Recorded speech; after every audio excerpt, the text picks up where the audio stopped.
Alhamdulillah Rabbil Alamin. Wassalatu wassalamu ala ashrafil anbiya wal mursalin wa ala alihi wa sahbihi ajma'in. Ashhadu an la ilaha illallah wahdahu la syarika lah wa ashhadu anna Muhammadan abduhu wa rasuluh. Allahumma salli ala Muhammad wa ala ali Muhammad. Rabbi shrah li sadri wa yassir li amri wahdamil lisani yafqahu qawli, amma ba'du. Al-Fatihah. A'udzubillahi Bismillahirrahmanirrahim. Alhamdulillah Rabbil Alamin. Ar-Rahmanir Rahim. Maliki yawmiddin. Iyyaka na'budu wa iyyaka nasta'in. Ihdinas siratal mustaqim. Siratal ladzina an'amta 'alaihim. Alhamdulillah, kita bersyukur pada Allah Subhanahu wa taala. Limpah kurnia rahmat kasih Allah yang pertemukan kita sekali lagi pada malam yang berbahagia ini, pada hari Isnin malam Selasa, malam 3 Zulkaidah 1444 Hijri, dalam satu rangka majlis ilmu. Mudah-mudahan Allah Ta'ala merahmati pertemuan kita insya-Allah sehinggalah akhirnya. Selawat dan salam ke atas junjungan besar kita Nabi Muhammad sallallahu alaihi wasallam. Dengan berkat baginda lah kita mendapat iman dan mendapat Islam. Dan mudah-mudahan kita istiqamah di jalannya sehinggalah di akhirat nanti kita beroleh syafaat Nabi sallallahu alaihi wasallam. Saya hormati pengurusi bersanjatan kuasa, Tuan Imam, Tuan Bilal, asatizah, muslim muslimat, para jemaah surah An-Nur. Pertemuan terakhir kita 16 Februari kalau ikut catatan saya. Lama 3, 4, 5 3 bulan. Ya, tolak raya semualah kan. Dan dah lewat jugalah nak ucap selamat raya kan. Tapi tak apa, saya nak ucap juga selamat raya Aidilfitri, Mauzai dan Batin. Sebab di Malaysia ni raya 3 bulan kan. Daripada Syawal membawa ke Aidiladha. Buktinya apa? Hari ni ada open house lagi, minggu depan ada lagi. Tak apalah, silaturahim, bagi orang makan kan, tak ada masalah. Benda tu sunnah juga. Kalau kita tengok Syawal, sambutan Syawal di Mekah, Madinah, pagi tu je habis takbir, habis. Tak adalah lemang ke rendang ke situ, tak ada. Kita makanan kita melimpah-limpah kan. Rezeki yang Allah kurniakan di negara kita ini. Dan hari ini tuan-tuan, kita menyambung pengajian kita dalam kitab Sakaratul Maut. Masih lagi membincangkan tajuk fiqh jenazah. Pada persoalan yang ke-35. Pada siri yang lepas kita bincangkan tentang adakah orang mati akan diazab bila ditangisi oleh keluarganya. Dan soalan, bagaimanakah petunjuk Islam mengenai masalah ucapan takziah. Maka hari ini kita bincangkan persoalan yang ke-35. Bagaimanakah pandangan Ahlussunnah wal Jamaah tentang keadaan orang mukmin yang derhaka di akhirat kelak. Adakah mereka akan kekal dalam neraka atau boleh masuk ke syurga? Orang mukmin, orang beriman yang derhaka, bermaksiat pada Allah, tak sempat bertaubat, adakah kalau mereka masuk neraka kekal dalam neraka atau sebaliknya? Maka jawapan yang tulis dalam kitab ini, seperti yang kami jelaskan sebelum ini, bahawa mukmin yang derhaka dikhawatiri masuk neraka. Makna kata, walaupun dia orang beriman, kalau dia haka, kalau tak taat pada Allah, buat larangan Allah, maka tetap akan masuk neraka, dibimbangi masuk neraka. Walaupun Allah Ta'ala itu Maha Pengampun, dia boleh masukkan kita ke syurga dengan rahmatnya, tapi tidak mustahil juga Allah Ta'ala boleh mencampakkan kita ke dalam nerakanya. Walau demikian, kita berharap semoga Allah kurniakan rahmat dan mereka tidak berkekalan disiksa di dalam neraka. Mereka disebut dengan dalam golongan orang fasik kerana melakukan dosa besar terhadap Allah Ta'ala. Kalau kita bincangkan tentang dosa dan pahala ni, kalau seorang tu buat dosa maksiat apa sekalipun, menggunung, dia tak semayang, dia tak zakat, dia tak puasa, kemudian dia pula tak baca Quran, tak bayar zakat, umrah, haji, apatah lagi, maka orang begini maksiat dia pun bertambah-tambah. Dan orang begini bila dia berdosa pada Allah Ta'ala, walaupun dosanya menggunung, tapi keampunan dan rahmat Allah tu lebih luas daripada dosanya. Ada kemungkinan Allah boleh ampunkan dosa dia. Macam tu saja. Kenapa pula Allah boleh ampunkan dia? Dia tak sempat bertaubat, dia buat maksiat. Kerana itu adalah salah satu rahmat Allah. La ta'natu min rahmatillah. Jangan kamu putus asa dari rahmat Allah. Maka Allah Ta'ala boleh ampunkan segala dosanya kerana dia Maha Pengampun, Maha Mengasihani. Maka kalau kita ni tengok orang buat dosa, orang buat maksiat, jangan kita pandang dia macam ahli neraka. Belum tentu lagi kan, kita ni macamlah baik sangat, belum tentu lagi kita masuk syurga. Itu adalah hujung nasib kita kat sana nanti.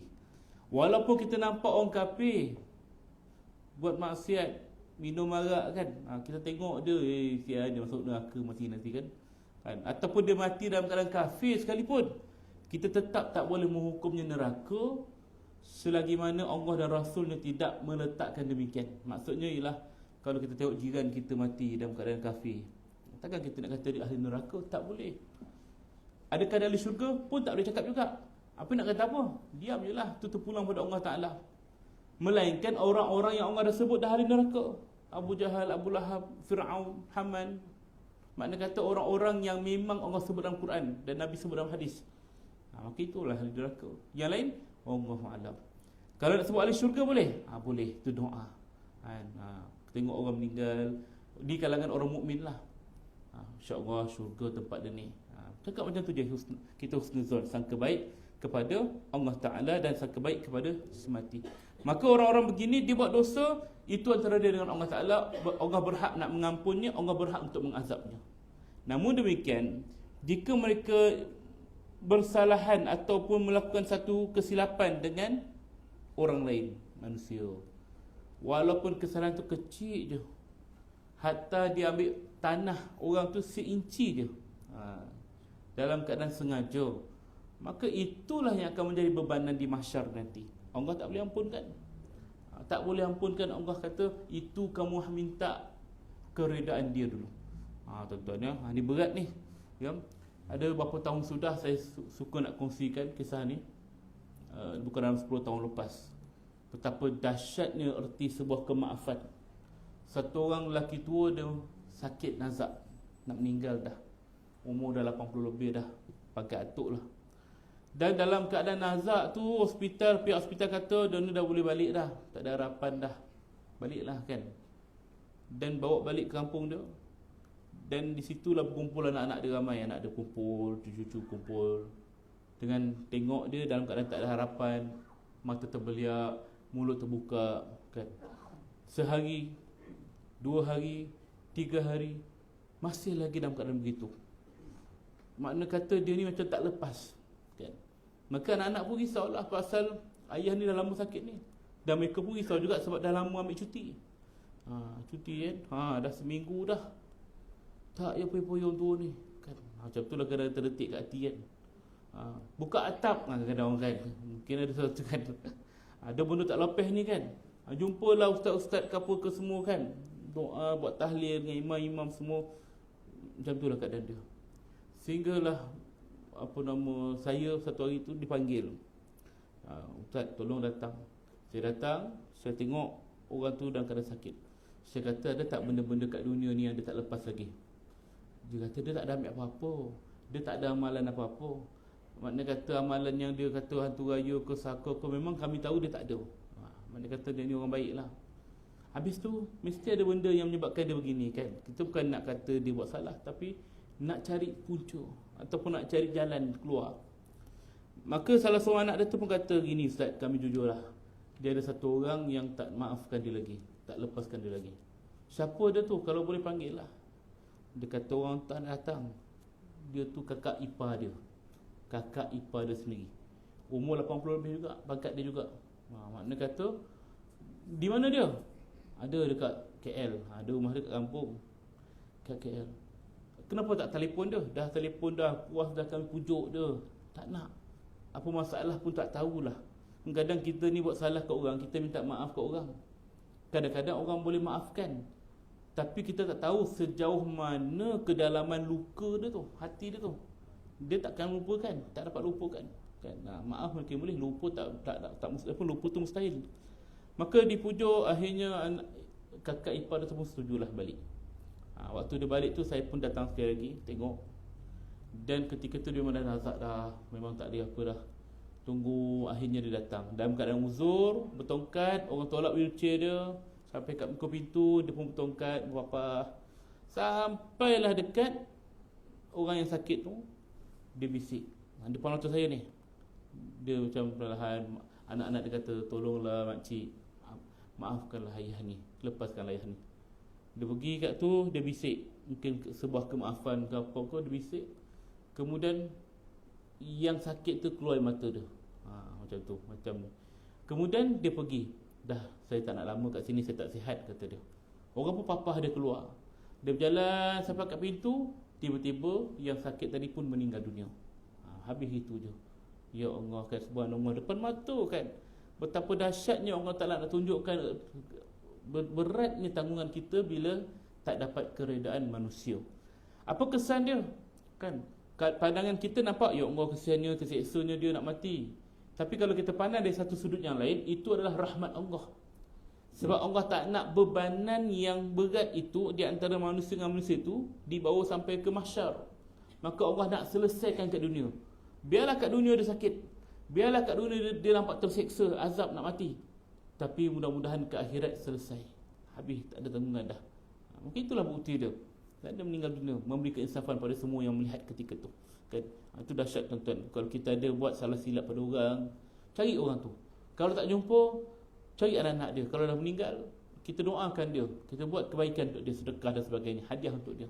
Itu antara ikhtiar kita. Sebab kita tak nak satu hari nanti di sana mereka akan saling tuntut menuntut dan menyebabkan kita lama dekat padang mahsyar. Allahu Akbar, kan. Patutnya dah boleh masuk syurga dah, nama dalam list dah. Tapi nak masuk syurga, malaikat tahan. Belum selesai lagi. Dah selesai dengan Allah? Belum. Dengan manusia belum lagi. Kalaupun kita ni tak buat salah ke orang, tapi kita tak memaafkan orang pula, masalah juga. Aku takkan maafkan dia sampai mati, aku takkan maafkan dia. Kadang-kadang hantarlah, kan, mengangkatlah kau besok kat padang mahsyar, kan. Kita jumpa kat padang mahsyar.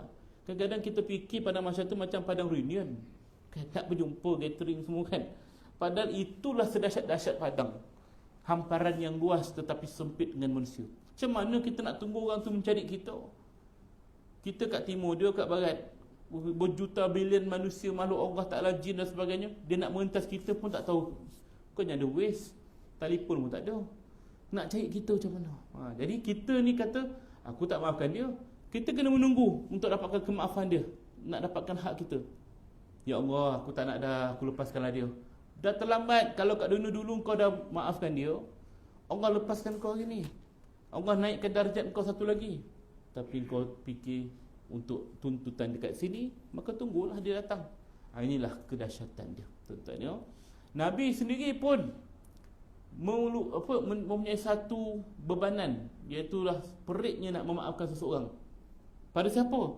Seorang yang dikenali sebagai Wahsy, seorang hamba yang sangat-sangat kejam, membunuh bapa saudara Nabi sallallahu alaihi wasallam, Sayyidina Hamzah radhiyallahu anhu. Dia bunuh, bukan sekadar bunuh, bahkan dia robeknya dada, keluarkan hati.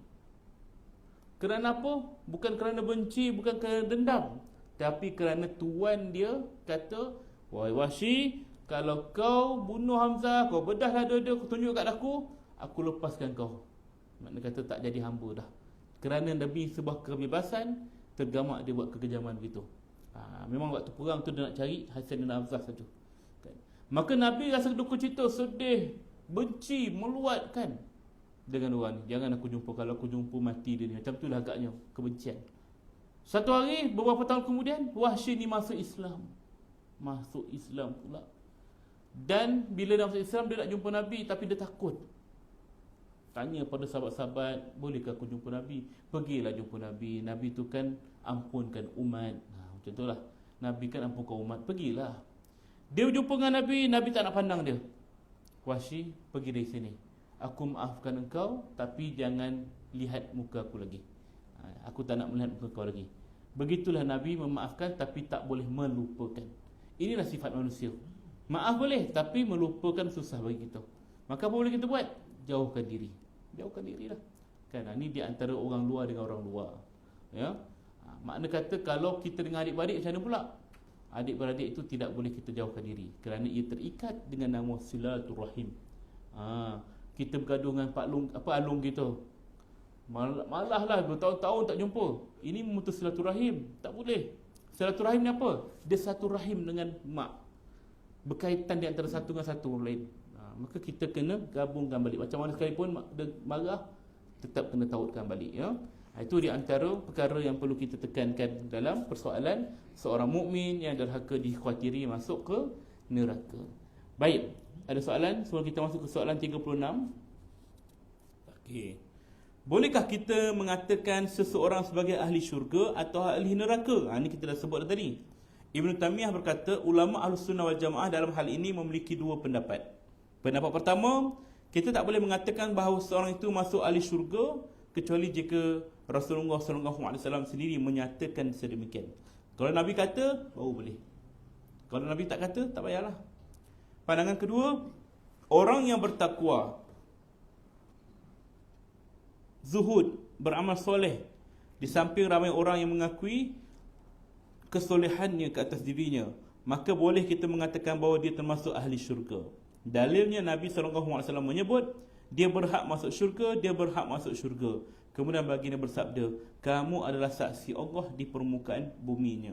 Riwayat Bukhari dan Muslim. Kita nak kata orang ahli syurga boleh. Tengok orang ni baik, kan, insya-Allah syurga tempat dia tu, kan.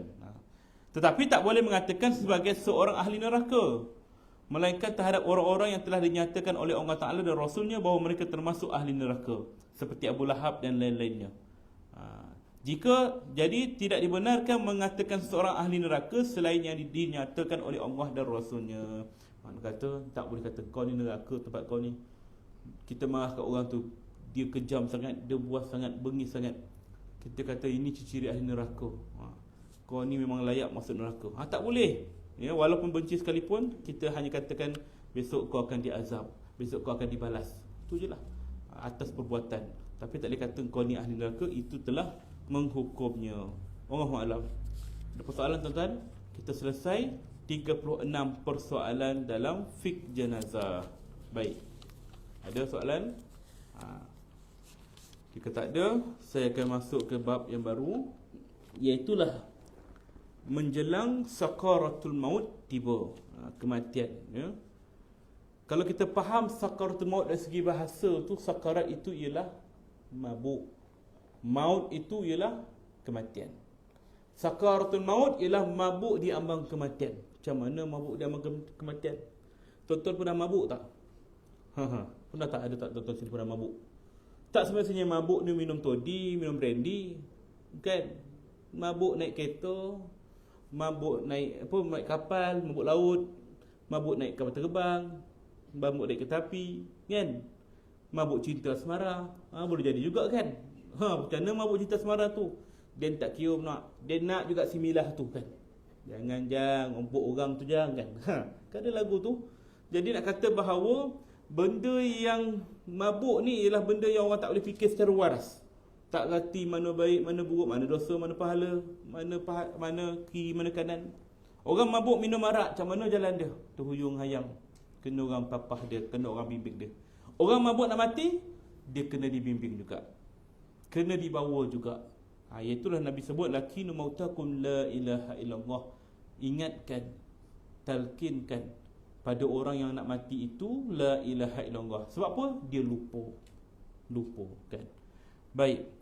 Sakaratul maut dalam pandangan ulama salaf merupakan masa-masa yang mesti kita lalui. Semua kita pasti mati, semua kita pasti mengalami sakaratul maut, semua pasti melalui masa-masa yang amat menggerunkan ini. Walaupun kita nampak orang tu mati kejap je, kan? Dia aksiden, tercabut nyawa dia, mati. Terputus kepala dia, kena pancung. Orang yang kena tembak, mati. Maknanya kata mudahnya mati dia, kan, kita tengok. Tapi sebenarnya dia tetap melalui sakaratul maut. Proses itu tetap dilaluinya. Bagaimana roh nak keluar kepada jasad, daripada jasad tu. Dahsyat, ya? Roh tu. Roh keluar ikut dahsyat. Roh daripada badan ini nak keluar daripada jasad ni macam mana? Dia keluar daripada kaki. Kaki kita berat. Kalau tengok orang sakit, kan, macam dah nazak tu, Cuba rasa kaki dia berat tak, sejuk tak. Cuba rasa kaki orang sebelah tu sejuk tak kan. Tu sejuk aircon. Kan? Jangan buat hal pula kan. Rasa berat kita rasa kan. Maka ketika itu panggillah adik-beradik saudara mara yang tak datang lagi. Kumpul lah kan. Orang nak mati ni banyak tanda lah. Selain daripada kaki dia berat, dia mula meracau-racau. Kalau dia cakap, tadi nampak induk Saimah kau tu kan, contohlah kan. Induk tu dah meninggal lama dah, tapi dia nampak. Bukan-bukan dia nampak kan. Mana pergi Pak Ngah, Pak Ngah dah mati dah kan. Dia macam benda-benda yang orang dah tak ada dia panggil kan. Siapa ramai-ramai tu? Kita tak nampak. Jangan kita lari. Apalah ada pandang dia kan. Jangan lari kan. Time tu kita kena rapat dengan dia, dekat dengan dia. Tanda dia dah sampai ke hujung nyawa dia. Antara hijab-hijab yang telah dibukakan kepadanya. Ya. Maka orang yang dalam keadaan sakaratul maut ini, waktu dia dalam keadaan nyawa ditarik sampai ke pusat, sampai ke dada, di gor-gorah ni lah penghujung antara hidup dan mati dia ni. Sama ada dia diterima iman ataupun tidak. Dan akhirnya roh akan keluar melalui ubun-ubun kepala. Waktu itulah kebanyakannya mata akan mengiringi pemegang roh. Sebab tu mata orang mati ni kadang-kadang terbuka. Ya. Pernah berlaku di zaman sahabat, Abu Salamah radhiyallahu meninggal dunia.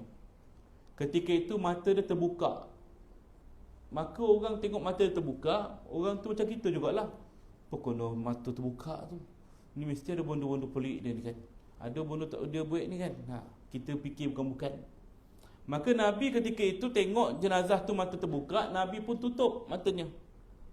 Nabi tutup matanya dan Nabi kata sesungguhnya roh akan pergi dan mata akan mengiringi pemegang roh, kata Nabi sallallahu alaihi wasallam. Maka itu adalah fitrah, benda yang biasa. Maka kata Nabi, diamlah kalian, berkatalah yang baik-baik, kerana sesungguhnya malaikat ketika ini mengaminkan setiap kata-kata kita. Maka kata Nabi, dia berkata, cakap baik-baiklah. Kalau tak boleh cakap baik-baik, diam kan? Itulah kias kepada amalan yang berlaku dekat Nusantara kita. Lepas solat jenazah nak bawa keluar ataupun sebelum solat, lepas solat jenazah tu, apa kita nak kata pada mayat ini? Baik kan? Apa kita nak saksikan pada mayat ini? Baik kita kata. Sebab itu nak memberi kesaksian bahawa jenazah ni baik, supaya malaikat pun mengaminkan. Itu kita nak. Ya, apa kata benda nak baik-baik, dia bukan baik pun jahat budak ni. Jangan kita nafikan. Terpulanglah pada Allah, kita nak saksi yang baik-baik saja ya. Ini penting ya. Ia dirasakan oleh raja, rakyat jelata, orang kaya, orang miskin, seluruh umat sudah mengalami dan merasai kematian. Firman Allah Taala, a'udzubillahi minasyaitonirrajim, wa kam ahlakna qablahum min qarnin ahal tuhissu minhum min ahadin au tasma'u lahum rikza. Dan berapa banyak umat yang telah kami binasakan sebelum mereka. Adakah sekarang kamu melihat seseorang daripada mereka, atau kamu masih mendengar suara mereka yang samar-samar? Surah Maryam ayat 98. Kata Allah Ta'ala, berapa ramai orang dahulu dah mati dah. Mereka hidup macam kita.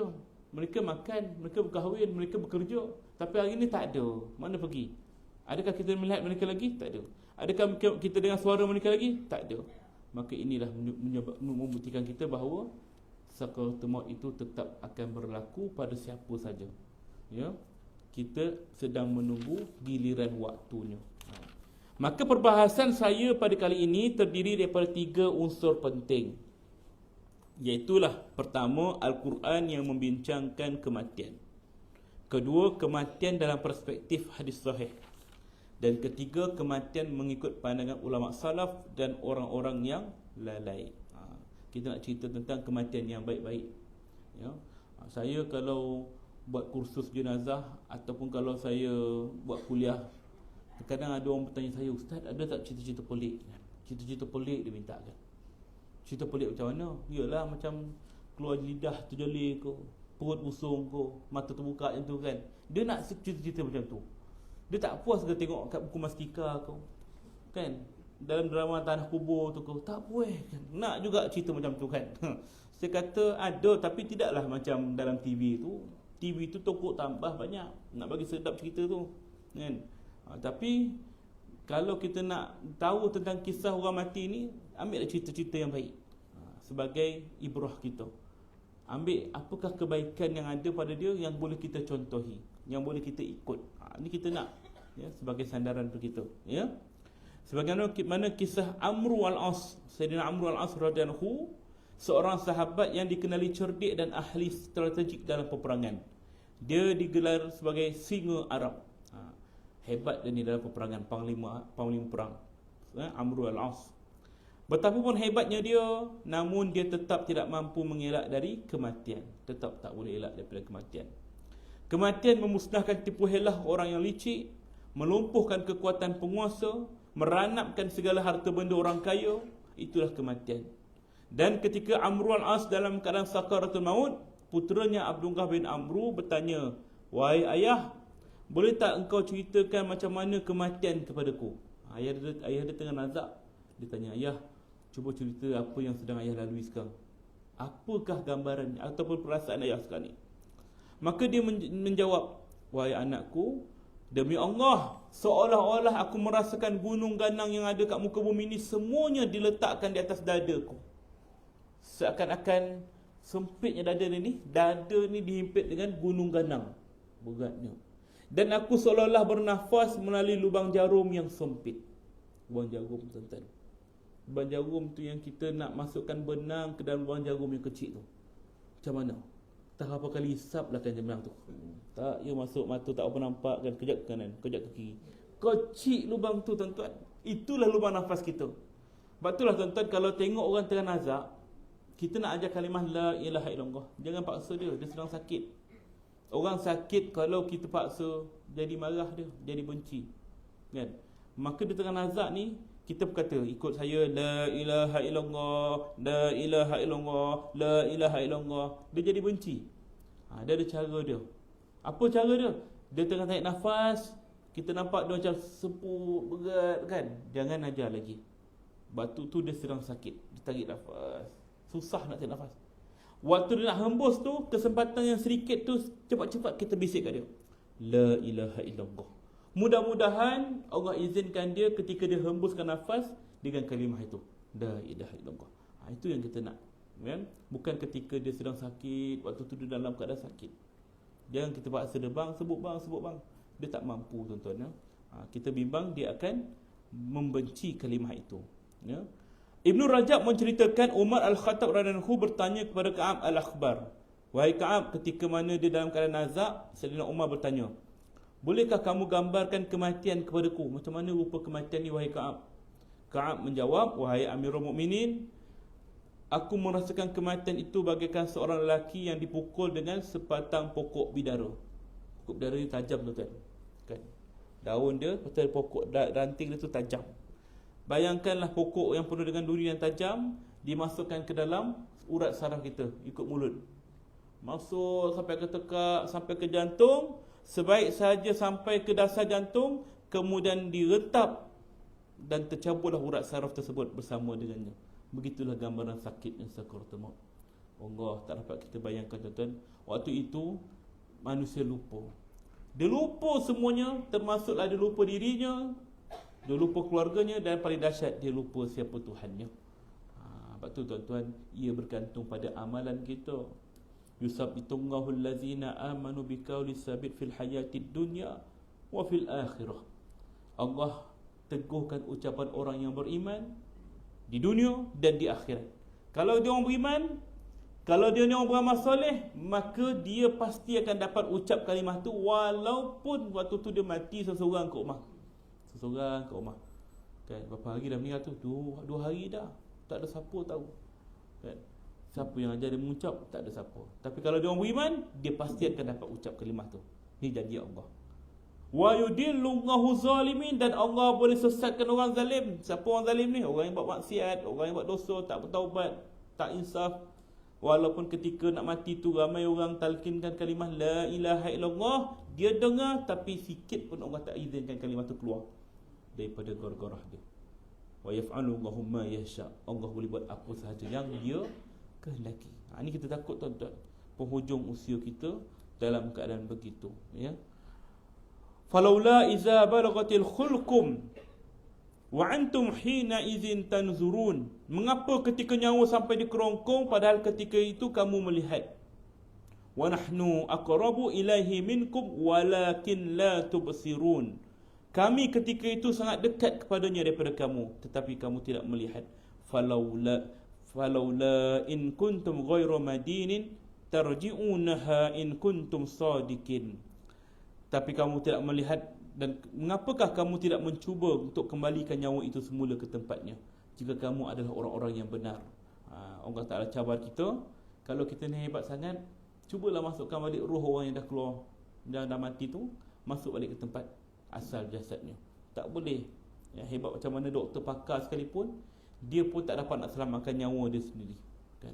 Betapa dahsyatnya sakaratul maut, yang merupakan sebuah pertarungan dahsyat. Allah Ta'ala menetapkan kematian kepada seluruh makhluk yang hidup. Kullu man 'alaiha fan wa yabqa wajhu rabbika dzul jalali wal ikram.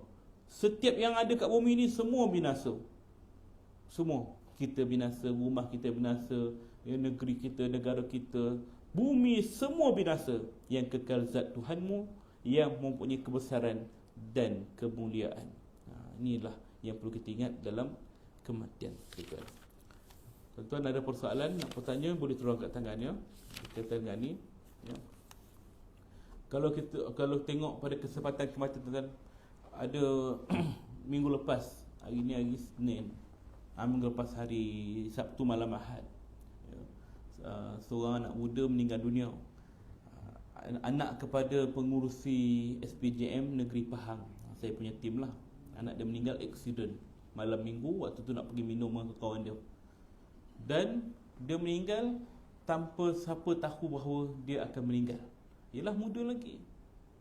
Dan dia waktu tu memang dia aktif, ikut ayah dia buat kerja-kerja kebajikan, urus jenazah. Dia kadang-kadang bawa van jenazah. Memang kerja dia, kan? Budak baik lah ni. Dan dia meninggal dunia. Kawan-kawan dia ni pula, kawan-kawan yang macam dia juga, dia dulu pun nakal juga, kan? Budak-budak motor sana sini apa semua. Kawan dia pun tak nak ikut dia sebelum tu.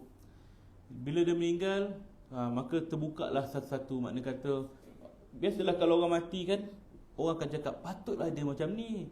Mak dia berkata, patutlah petang tadi waktu dia nak keluar, dia sayang saya, dia cium saya banyak kali, Ustaz. Baru nampak benda-benda pelik, kan. Waktu berlaku tak nampak sangat, kan. Dan ayah dia berkata, patutlah pagi tadi dia macam tidur lama, saya pun marah dia, kan. Semua orang kata begitu. Kawan-kawan apa cerita-cerita macam-macam. Dia meninggal. Ramai kawan-kawan datang, dekat 40-50 orang motor datang, solatkan jenazah dia, kebumikan dia. Baru 2-3 hari sudah, ayah dia pun telefon saya. Dia kata menangis-nangis, dia rindu ke anak dia semua, kan. Dia kata, saya ni hari-hari uruskan jenazah, tapi bila berlaku kematian pada anak saya rasa berat sangat, Ustaz. Kita sabarlah, ni ujian, Allah sayangkan dia.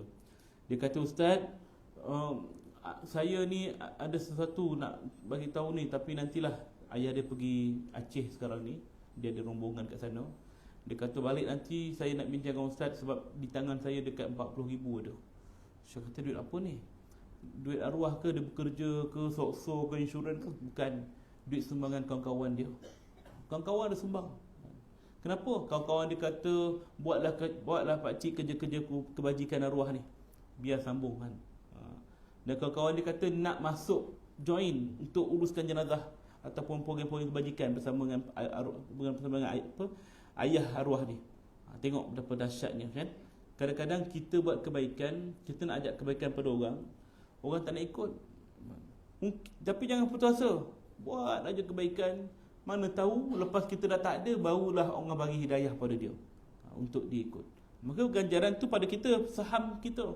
Sebab buatkan kebaikan, tunjukkan kebaikan, maka Allah Ta'ala dorong orang tu untuk buat kebaikan macam kita buat. Itulah. Maka janganlah kita berputus asa untuk mengajak orang ke arah kebaikan, tuan-tuan, ya. Sebahagian ulama' mengatakan semua doktor tidak mampu mengubati sekaligus menyembuhkan kematian. Sebahagian ulama' juga berkata, ramai orang yang melawat orang sakit, malangnya orang yang melawat mati, dan demikian pula orang yang sakit juga pasti mati. Hari ni saya terima 2 kes kematian suami isteri. Dia telefon saya, hospital Selayang. 2 orang meninggal ni, Ustaz. Bukan sebenarnya, hospital PPUM dekat Siti Melaya tu. Kata kami terkejut, yang sakit suami dia stroke, tapi yang meninggal isteri dia darah tinggi. Tapi yang kami terkejut, dua-dua meninggal hari yang sama. Makna kata dalam keadaan yang mana isteri jaga suami, suami meninggal, kemudian isteri yang menjaga pun meninggal juga, dua-dua meninggal. Bukan satu insiden kan. Dahsyatnya kematian kan. Kadang-kadang jodoh itu sangat dekat dengan kita, sehingga kan bila mati pun bersama, hidup pun bersama, mati pun bersama kan. Itu bukti dia. Tapi sayangnya adik-beradik, si ayah kata arwah ni wasiat besok kalau mati tanam kat Alustar, Kedah. Yang anak-anak pula kata nak ke bumi kat sini. Akhirnya mereka pecah dua. Ayah bawa ke Alustar, mak dia ke bumi dekat Taman Selasih, Rotu Sakinah. Malam ni lah ke bumi kan. Jadi itulah kematian yang tak dapat kita tahu bagaimana rahsianya. Kita tak tahu bila tarikh, kita tak tahu bagaimana cara kita mati, kita tak tahu di manakah kita dikebumikan, tanah mana yang akan menjadi tempat kita tinggal, ya. Dalam biografi Rabi' bin Kaisam diceritakan bahawa ketika dia sedang sakit keras, ramai orang berkata padanya, "Nak tak kalau kami jemput seorang doktor untuk merawatmu?" Dia menjawab, "Aku dah fikirkan hal itu dan aku memang nak panggil seorang doktor. Ternyata doktor dan orang yang sakit juga pasti akan mati." Ini Rabi' bin Kaisam, salah seorang ulama yang banyak menuliskan kitab-kitab, ya. Kita lihat juga bagaimana kaum Ad, kaum Samud, bangsa yang gagah, pakar dalam merawat, namun kenyataannya mereka juga hancur, mati juga, ya. Demikian juga ajal ketika menghampiri Abu Bakar As-Siddiq. Ketika Abu Bakar As-Siddiq radhiyallahu dalam keadaan sakit tenan, dia, "Wahai khalifah," kata sahabat, "bolehkah kami panggil seorang doktor untuk merawatmu?" Dia menjawab, "Tak perlu, kerana doktor memang sentiasa merawatku." Orang pun hairan, siapa doktor yang merawat engkau? Dan apa yang mereka katakan pada engkau? Abu Bakar pun berkata, "Dia adalah Allah. Dia mengatakan sesungguhnya aku maha kuasa melakukan apa sahaja yang aku kehendaki." Sayyidina Abu Bakar kata, Allah lah yang akan merawatku.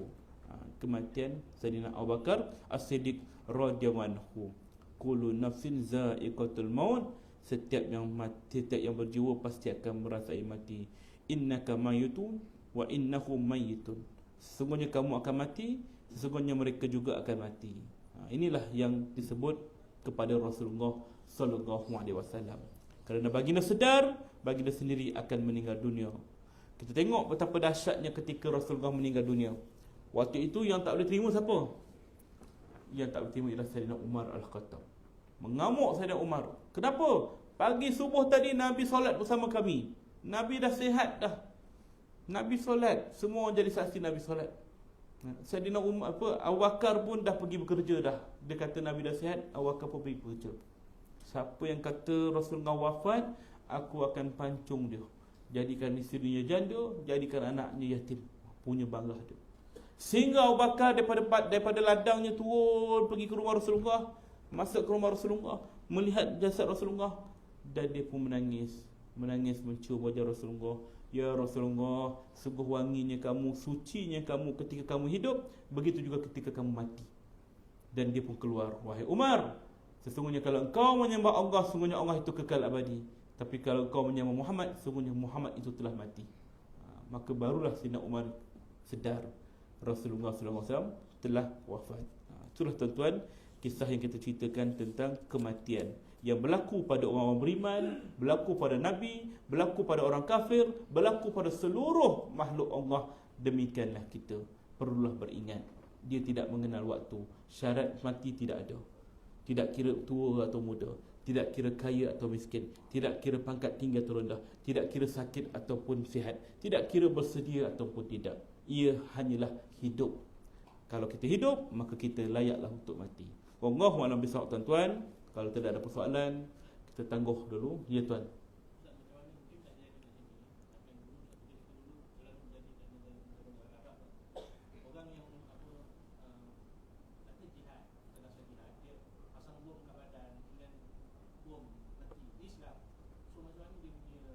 Pendidikan. Baik. Kalau cerita tentang orang yang berjihad dengan maksudnya untuk kerana Allah Ta'ala, maka kita faham jihad itu memang ada dalam Islam, ya. Bahkan orang jihad ini insya-Allah mati syahid. Namun bagaimana keadaan pula kalau orang tu yang memasang dirinya dengan bom, kemudian dia pun meletupkan dirinya pada orang ramai, seolah macam membunuh diri. Adakah itu dikira jihad? Maka ulama pun berbeza pandangan, bergantung kepada situasi. Sekiranya memang kawasan tu kawasan yang memang dilanda fitnah yang teruk, makna kata memang orang kafir dan bermaharaja-rela, kan, maka tak nak itu je jalan dia untuk menghancurkan orang kafir yang memang memerangi orang Islam. Maka memang pasti tu orang kafir, memang pasti orang tu perang orang Islam, maka mudah-mudahan itulah syahid. Namun kalau dia pergi sendiri ke tempat-tempat orang kafir yang bukan berperang orang Islam, tapi kafir yang makna kata buat maksiat ke apa ke, maka kalau dia bom, maka itu bunuh diri. Sebab dalam Islam peperangan itu dia mesti memerangi orang yang memerangi kita. Bukan bunuh orang awam, bukan bunuh wanita, bukan bunuh orang tua, bukan bunuh anak kecil, bukan bunuh tanah-tanaman, bukan bunuh meruntuhkan tempat ibadah orang lain. Maka kalau berlaku salah satu demikian, itu bukan jihad. Itu yang disebutkan, ya. Wallahu a'lam bissawab. Ada soalan? InsyaAllah, ya, kalau tak ada, sekali itu dapat saya sampaikan pada malam pagi ini. InsyaAllah ada rezeki, ada umur, kita bertemu lagi di lain kesempatan. Saya minta minta maaf sebab kekurangan, kekilafan. Kita tanggung dengan tasbih kafarah dan suratul Nas. Subhanaka wa bihamdik, asyhadu an la ilaha illa anta, astaghfiruka wa atubu ilaik. Bismillahirrahmanirrahim. Wal 'asr, innal insana lafii amanu wa 'amilus shalihat wa tawassaw bil haqq wa tawassaw bis sabr. Assalamualaikum warahmatullahi wabarakatuh.